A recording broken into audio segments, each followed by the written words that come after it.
Halo netizen, ini adalah the all new Kia EV6. Nah, ini merupakan mobil listrik full EV dari Kia yang sebetulnya sudah diluncurkan pada acara Gias 2022 lalu. Tapi di acara Gaikindo Jakarta Auto Week 2023 ini, Kia EV6 secara resmi di handover ke pemilik-pemilik pertamanya. Bahkan salah satunya adalah Omobi loh.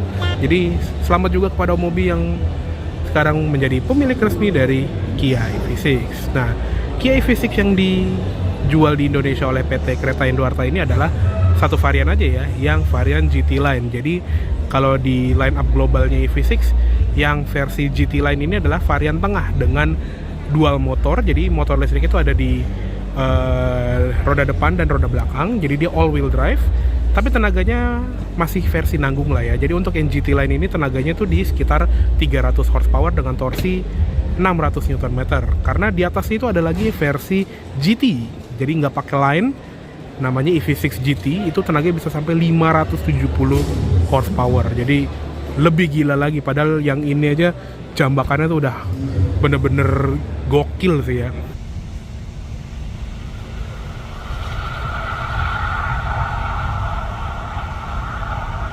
Oke, 1, 2, 3. Oh my god. Dan dia tuh sebetulnya adalah saudara kembar dari Hyundai Ioniq 5 karena dia memiliki platform yang sama, Hyundai eGMP atau Electric Global Modular Platform, yang dia tuh sasisnya nggak dipakai oleh produk-produk Hyundai Kia yang bermesin bakar gitu. Jadi platform ini khusus untuk mobil EV aja. Dan walaupun dia saudara kembar, tapi tampilan itu beda banget ya, karena emang Hyundai dan Kia itu memang memiliki bahasa desain sendiri ya. Nah, untuk yang versi EV6 ini bener-bener striking, bener-bener apa ya, sporty, heboh dan modern dibandingin Hyundai Ioniq 5 yang lebih kalem, retro dan kontemporer. Jadi Kia tuh emang selalu lebih hebring dia kalau soal styling. Dari depannya ini kayak pakai topeng sipit begitu dengan logo Kia yang baru juga, dan lampu utamanya ini juga cakep sekali karena pastinya sudah full LED dengan LED sequential turning lights. Proyektornya kalau kita lihat ada dua yang model pipih gitu, dan di bagian bawah tetap ada bukaan sedikit karena untuk kondensor AC dan cooling untuk bateri. Untuk di bagian depan sensor parkirnya 6 titik dan kayak ada aksen fog lamp gitu, padahal nggak ada ya. Di tengah juga ada kayak cover untuk radar sistem smart cruise controlnya. Di bagian atas itu juga ada kamera depan untuk sistem kamera 360 degrees-nya. Lanjut ke bagian samping, ini tuh besar sebetulnya mobilnya. Jadi sebetulnya kalau secara size ya, mau dibilang SUV pun bisa, karena Hyundai Ioniq 5 itu juga sebetulnya mepet-mepet sebagai SUV, bukan hatchback ya. Jadi kalau mau dibilang SUV coupe, si EV6 ini sebetulnya bisa ya, karena emang besar gitu. Bahkan saking besarnya ya, untuk mobil sepipih ini, velgnya 20 inci dengan ban berukuran 255 45 R20.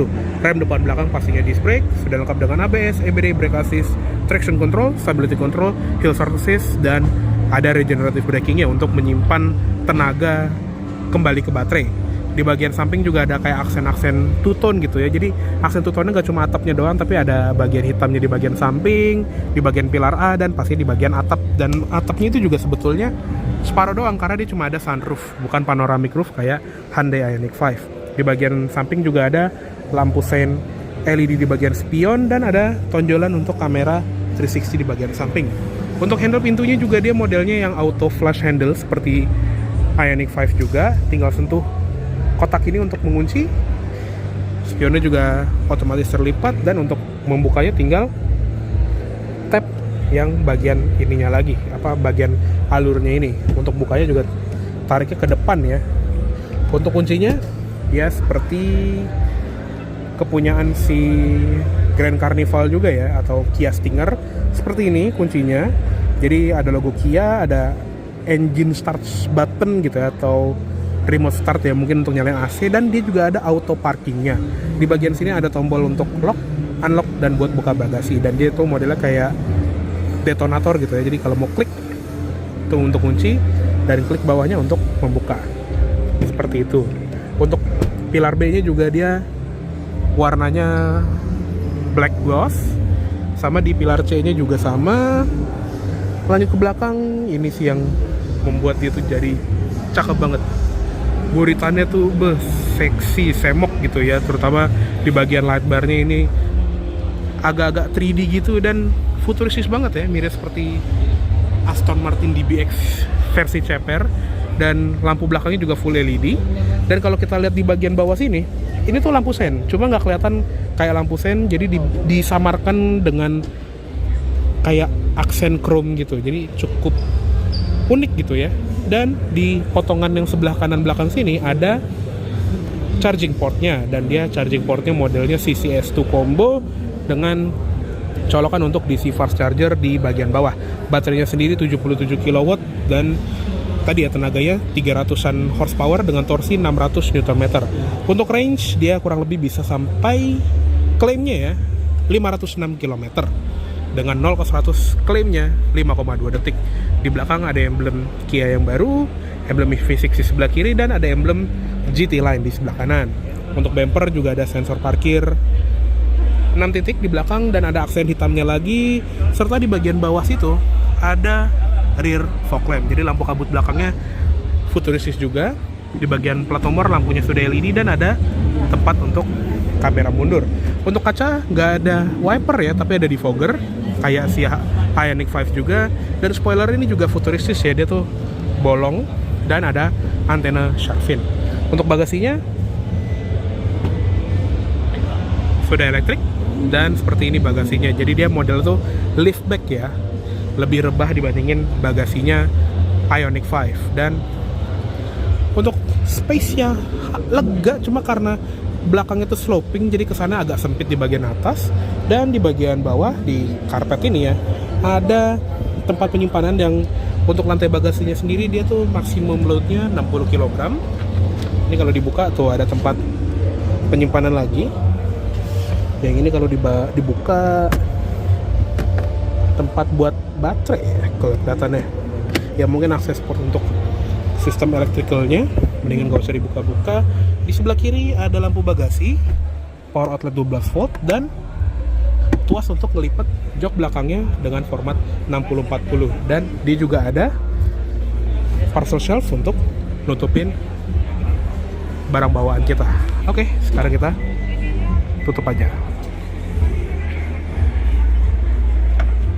Oke, sekarang kita lihat ke bagian bagasi depannya dari Kia EV6 GT Line. Nah, karena dia mobil full listrik, di depan sini nggak ada mesin bakar baik bensin ataupun diesel ya. Dan akhirnya kita bisa memanfaatkan ruang ini sebagai tempat penyimpanan yang jujur nggak banyak sih ya. Jadi buat nyimpen apa ya, mungkin kabel charger daruratnya yang mungkin bisa disimpan di sini, atau mungkin beberapa makanan, tapi masa naruh makanan di sini. Intinya ada ruangan yang bisa buat kita manfaatkan di balik kap depannya. Dan di sini juga ada kayak air radiator untuk baterai, air wiper, dan ada aki 12 volt serta kotak sikringnya.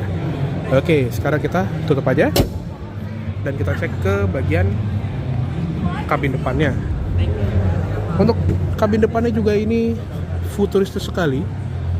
Bahkan kalau dibilang bisa lebih futuristis dibandingin Ioniq 5 yang desainnya tuh sederhana gitu ya, maksudnya lebih long lasting. Tapi kalau yang si versi EV6 ini lebih cakep gitu dilihatnya, terutama di bagian curved screen display yang di bagian dashboard situ. Dan dia juga layar kayak floating gitu, dan arahnya tuh agak dimiringin ke arah pengemudi. Untuk joknya juga dia perpaduan antara kulit dengan apa ya, kayak blue gitu di bagian tengah, dia perforated, dan dia pengaturannya full elektrik pastinya ya. Di sini ada naik turun, depan belakang, slide dan recline, lumbar support 2 arah, dan ada relaxation mode juga. Jadi bisa dipakai untuk kayak rebahan seperti di Hyundai Ioniq 5. Jadi kalau misalnya kita lagi nungguin mobil ini ngecas di SPKLU, itu bisa rebahan dengan mobil ini. Untuk headrest ini juga nggak cuman naik turun, tapi juga bisa diatur maju mundur, dan pastinya sudah ada airbag samping ya. Oke, sekarang kita masuk ke dalamnya aja nih. ya benar-benar futuristis ya dibandingin Ioniq 5 yang lebih retro. Si EV6 ini lebih modern gitu dan lebih striking gitu ya kalau dilihat ya, terutama di bagian setirnya yang modelnya 2 palang, pengaturannya juga lengkap ya pastinya, tilt teleskopik walaupun masih manual, dan dia juga sudah dilapis kulit. Ada kayak trim silver juga di bagian sini, dan uniknya mode berkendara itu ditempel di bawah gitu ya, kayak cukup unik. Dan kalau yang versi GT dia kayak ada mode GT untuk yang mode paling ultimate-nya lah gitu. Oke, kita tutup dulu pintunya.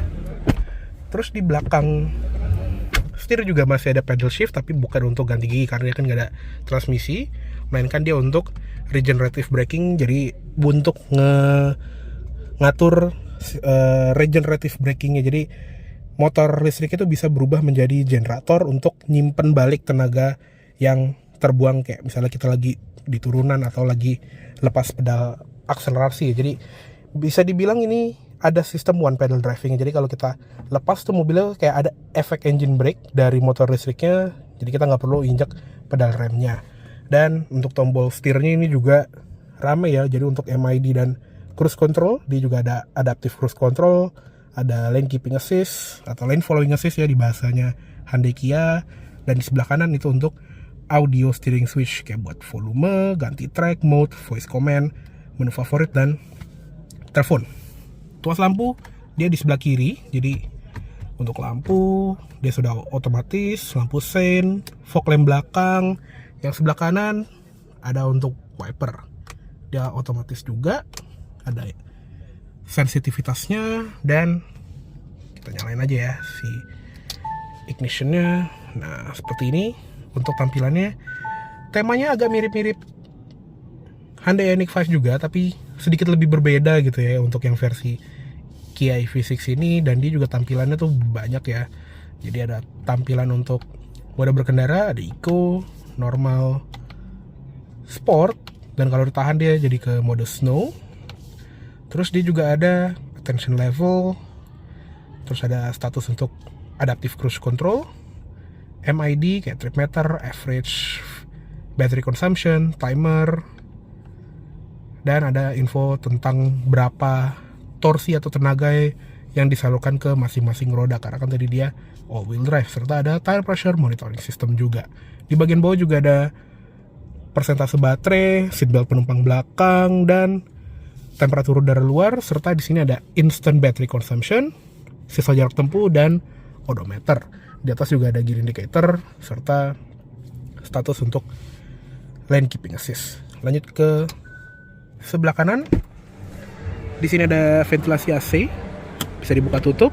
Di bagian bawahnya ada tombol untuk mematikan stability control, electronic parking brake, tombol untuk membuka charging port, tombol untuk membuka bagasi, dan brightness panel instrumen. Di bagian bawah ada kotak sikring, tuas untuk membuka bagasi depan, dan pedalnya masih model gantung yang dia modelnya tuh aluminium pedals ya, cuma karena ini unit display dia masih diplastikin. Di bagian door trim full soft touch sampai atas, tengah, dan sampai armrest. Dan handle pintunya juga kayak hockey stick gitu ya, warna silver.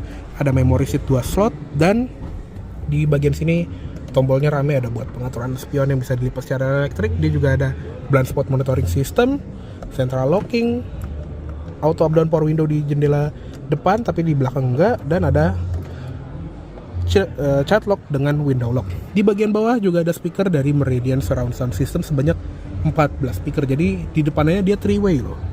Twitternya ada 2, dan door pocketnya ini besar, serta dia juga dilapisin bahan bludru. Jadi kalau naruh barang yang kayak tumbler aluminium tuh nggak berisik gitu di bagian sini. Lanjut ke bagian atas, di bagian pilar pastinya dia ada airbag penumpang, airbag pilar maksudnya, side curtain airbags maksudnya. Dan sun visornya ini kita coba apakah bisa di slide. Bisa, cakep. Dan dia juga ada cerminnya dengan card holder. Untuk lampu dandannya juga sudah LED. Seatbelt juga bisa diatur naik turun. Spion tengah pastinya auto dimming lah ya untuk mobil harga 1,3 M gini. Dan dia juga ada SOS yang di cover mika plastik ini biar nggak sengaja kepencet. Jadi kalau amit-amit kita butuh ambulans atau polisi, tinggal pencet tombol SOS ini aja.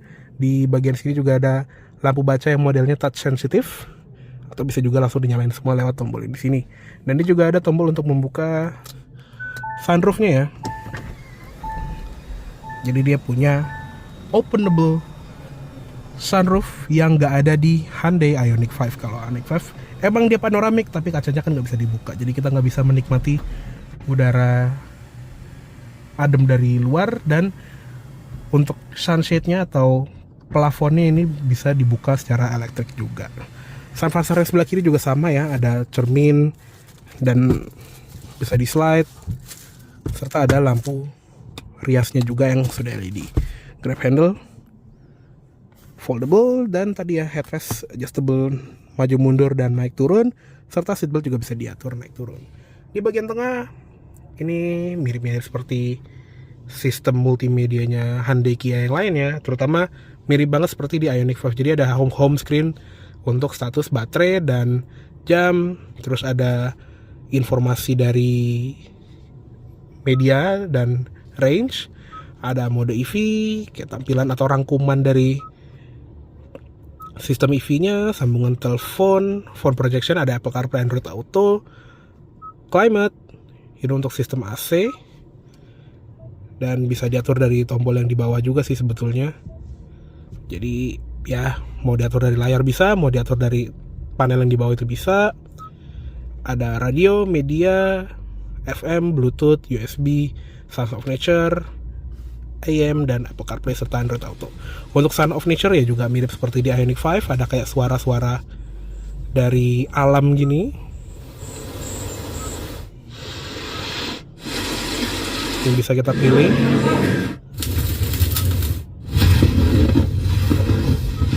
Dan ini juga ada Meridian Surround Sound System, bisa ada mode custom, mode authentic, dan mode surround. Di bagian setup juga ini banyak banget untuk settingan kendaraan tuh, ada di bagian sini driver assistance, mode berkendara, active sound design. Jadi dia ada mode suara yang memimik suara mesin bensin gitu ya, atau ada suara futurisnya. Jadi kalau diinjak pedal gas tuh kayak ada bunyi gitu. Untuk di cyber ada dynamic, ada stylish, bisa kita pilih lah ya istilahnya. Ada settingan untuk cluster, temanya bisa diatur, setting climate, jok, lampu, pintu, convenience, setting general juga banyak. Terus ada tema dari layar, mau ada yang white theme atau black theme. Kalau white ya agak mentereng sih sebetulnya. Terus ada tema dari mode berkendara, split screen, dan lain-lain. Untuk kamera seperti ini, kamera 360-nya ada top down view, bisa di zoom in, zoom out, dan ada 3D view juga. Nah seperti ini, jadi ada gambar dari Kia EV6 juga. Ya kurang lebih seperti itu untuk di bagian infotainment screen-nya. Di bagian bawah ada 2 buah ventilasi AC, bisa dibuka tutup. Di tengahnya juga ada tombol lampu hazard, dan dia juga ada touch panel di bagian sini yang bisa dikonfigur ya, bisa di mode multimedia. Jadi dia shortcut ke home, phone, sync track, radio, media setup. Knob yang kanan untuk tuning knob, yang sebelah kiri untuk volume knob. Dan ada shortcut juga untuk defogger depan belakang, auto climate, dan sirkulasi udara. Tapi kalau kita pencetin gambar kipas ini, nah dia langsung berubah menjadi sistem climate control kita. Dia dual zone automatic climate control, paling panas di 27 derajat, paling dingin di 17 derajat. Ada mode driver only juga untuk menghemat baterai, biar yang nyala tuh AC cuma di sebelah pengemudi aja. Mode AC, arah AC bisa diatur ke muka, ke kaki, ke kaca depan, dan kaca defogger depan gitu ya. Fan speed di sini, heat ini untuk menyalakan heaternya, synchronize untuk ngesync suhu yang sebelah kiri, dan knob yang kiri menjadi temperatur penumpang depan. Di bagian floating console ini juga ada tombol-tombol gitu ya. Jadi ada tombol untuk heated and ventilated seats untuk kedua jok depan, dan ada juga heated steering wheel. Jadi kalau lagi di kedinginan gitu ya, kita lagi di puncak, kita bisa memanfaatkan pemanas setir untuk pengendaraan yang lebih nyaman. Di bagian bawahnya juga ada start button. Di sini ada gear selectornya, tinggal injek rem, pindah ke drive, neutral, reverse, tombol park. Tadi ada shortcut ke kamera parkir atau kamera 360, dan juga ada automatic parking, auto hold, sensor parkir, ada wireless charger. Di sebelah kirinya juga ada 2 buah cup holder dan tempat penyimpanan, serta di belakangnya ada tempat penyimpanan juga. Di bagian bawah ini ada tempat penyimpanan yang lebih besar lagi, ada port outlet 12 volt, terus ada USB-C, USB-C lagi, dan USB-A. Untuk di sebelah kiri ada glove box yang soft opening dengan lampu. Ini dalam banget cuy. Dan pasti juga ada airbag untuk penumpang depan. Oke, cukup segitu aja untuk di bagian kabin depan dari Kia EV6 GT Line. Yuk sekarang kita lihat ke kabin belakang. Oke, sekarang kita lihat ke kabin belakangnya dari Kia EV6 GT Line. Wah, lega nih. Kurang lebih leganya mirip seperti Hyundai Ioniq 5 juga ya, karena ya kan baterainya ada di kolong lantai, jadinya kesannya lega dan flat floor. Nah, ini adalah posisi berkendara gue, tinggi gue 170 cm. Di sini masih ada 5 jari untuk legroom, jadi bener-bener lega ya. Dan kita juga bisa atur kerebahan dari jok belakangnya lewat tuas yang ada di samping sini. Nggak elektrik sih kayak si Hyundai Ioniq 5, tapi seenggaknya kita bisa ada fleksibilitas untuk ngatur kerebahan jok belakang. Untuk headroom, ini gue udah bersandar di head restraint dan masih ada 4 jarian, jadi masih aman sekali untuk di belakang sini. Lanjut ke depan, ada seat back pocket juga di kanan dan kiri, dan khasnya Hyundai Kia produk, dia ada charger di balik jok depan sini, masing-masing USB-C, dan ternyata dia ada center airbag ya, jadi udah lebih aman lagi untuk kalau misalnya amit-amit ada kecelakaan dari samping, dia ada airbag untuk kedua penumpang depan yang mirip seperti side airbag, tapi fungsinya kalau dia mengembang di tengah biar kepala dari kedua pengemudi dan penumpang itu nggak beradu. Itu aman sekali. Di bagian sini ada lampu baca LED, grab handle di kanan dan kiri ada gantungan bajunya, tapi di kanan doang yang ada gantungannya, yang sebelah kiri nggak ada. Door trim belakang soft touch-nya itu cuma di bagian tengah sama di bagian bawah ya, di atas nggak ada. Hockey stick style door handle juga masih ada di belakang, ada tweeter, Meridian surround sound, switch for window, dan door pocket. Ada ventilasi AC juga di bagian pilar sini yang bisa dibuka tutup. Terus untuk di bagian jok belakang sama seperti di jok depan juga, dia ada trim kulit warna putih gini, tapi di tempat yang kita dudukin itu dia bahannya kayak blue gitu, perforated dengan jahitan putih. Seatbelt semuanya 3 titik, headrest adjustable 3-3-nya, dan ada seatbelt lagi di sebelah kiri. Ada isofix point juga di kiri dan kanan, dan kalau di tengah nggak ada orang, kita bisa nurunin armrest ini, dia tingginya pas. Ada 2 buah cup holder yang bisa diubah menjadi tempat penyimpanan yang lumayan dalam. Di bagian belakang sini juga ada trunk pass-through buat ngambil barang ataupun buat barang yang panjang tapi tipis gitu ya, kayak lemari flat pack dari IKEA gitu. Oke, segitu aja untuk di bagian kabin belakangnya dari Kia EV6 GT Line. Yuk sekarang kita keluar aja. Oke, cukup segitu dulu untuk review dari Kia EV6 GT Line tahun 2023. Mohon maaf apabila ada salah kata-kata dalam penyampaian review. Terima kasih banyak telah menonton. Sampai jumpa di video selanjutnya. Jangan ugal.